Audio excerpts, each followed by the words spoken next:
আমার বোন হচ্ছে ইয়াসিনের কারণেই মারা গেছে।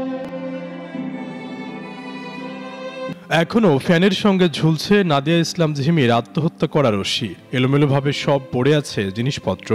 কক্সবাজার শহরের বৌদ্ধ মন্দির সড়ক। গত ৩০ নভেম্বর এই সড়কের ঝিমিস মেকওভার অ্যান্ড বিউটি পার্লার থেকে উদ্ধার করা হয় এক তরুণীর ঝুলন্ত মরদেহ।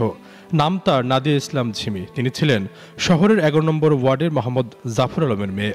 পুলিশ এটিকে আত্মহত্যা বললেও এর পেছনের আসল রহস্য বেরিয়ে আসলো কক্সবাজার কণ্ঠস্বর টিমের অনুসন্ধানে। আমরা প্রথমে কথা বলি মৃত নাদিয়া ইসলাম ঝিমির আপন বড় বোনের সঙ্গে। তার কথা থেকে উঠে আসে এক চাঞ্চল্যকর তথ্য।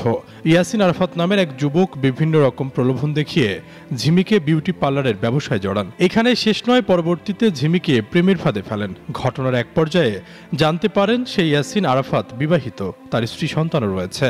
এছাড়াও ঝিমিকে নিয়মিত মারধর করার অভিযোগও রয়েছে আরাফাতের বিরুদ্ধে। ইয়াসিন আরাফাত বলতেছে এই পার্লারের জিনিসটা নিয়ে কি ওইদিকে উৎসাহ করছে। ও বলছে, ও এমন ভাবে বলছে যে ও আমাদেরকে হেল্প করতে চাচ্ছে। তা আমি বলতেছি ঠিক আছে করো, সমস্যা নেই। করছে আমার বোনকে আমার সামনে মারছে। সে বিবাহিত ছিল। প্রতিবেদকের কাছে আসা তথ্যে দেখা যায় অভিযুক্ত ইয়াসিন আরাফাতের সঙ্গে নিহত নাদিয়া ইসলামের নানান রকম ছবির দৃশ্য ও হোয়াটসঅ্যাপে কথোপকথনের বার্তা। এরপর আমরা যাই সেই ঘটনাস্থল ঝিমিস মেকওভার অ্যান্ড বিউটি সেলুনে। সেখানে কথা বলি পার্লারের আশেপাশের কয়েকজনের সঙ্গে। তারা জানান প্রতিদিন তারা কান্নার শব্দ শুনতে পান এই ঝিমিস মেকওভার অ্যান্ড বিউটি পার্লারের ভেতর থেকে। আর সেদিন ৩০ নভেম্বর মারামারি হতে দেখা যায় বলেও জানান প্রত্যক্ষদর্শীরা। আমি যখন প্রাইভেটের জন্য যাচ্ছিলাম তখন এখানে স্বামী স্ত্রী দুজন মারামারি করছিল। তারপর আমি মাকে ডাকতে গিয়েছিলাম। মা বললো এখানে কি হয়েছে। আমি বলছি মা এখানে স্বামী স্ত্রী যেন মারামারি করতেছে। স্ত্রী মেয়েটা জামাই থেকে যেন কি যেন একটা চিনিয়ে নিচ্ছে, কিন্তু জামাইটা দিচ্ছে না। সব সময় ঝগড়া হতো, কান্নার আওয়াজ। আমরা এই রাতে ৬টা ৭টা ওই দিন একটানা কান্না করছিল উনি। এর আগের দিন স্বামী স্ত্রী মারামারি করছে।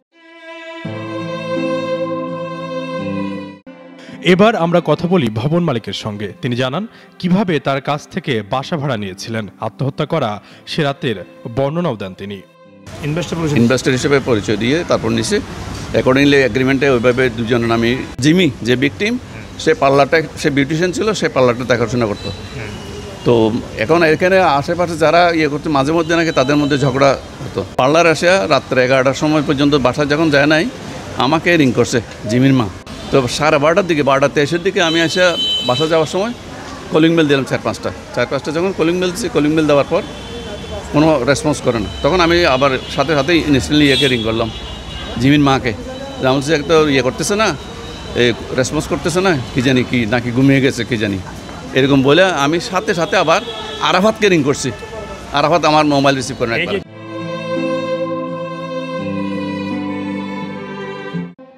তাহলে কি এই পরকীয়া এবং নিয়মিত মানসিক ও শারীরিক নির্যাতনই নাদিয়া ইসলাম ঝিমির আত্মহত্যার কারণ?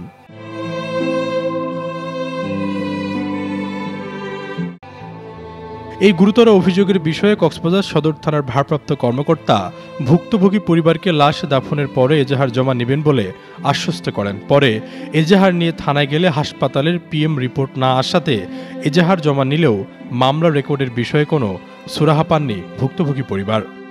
ওসি স্যারের সাথে দেখা করার পর ওসি স্যারের যখন বললাম, ওসি স্যার বলতেছে হ্যাঁ অসুবিধা নাই, এজাহার নিয়ে আসো আমি নিব কালকে, মানে এইভাবে এইরকম বলছে।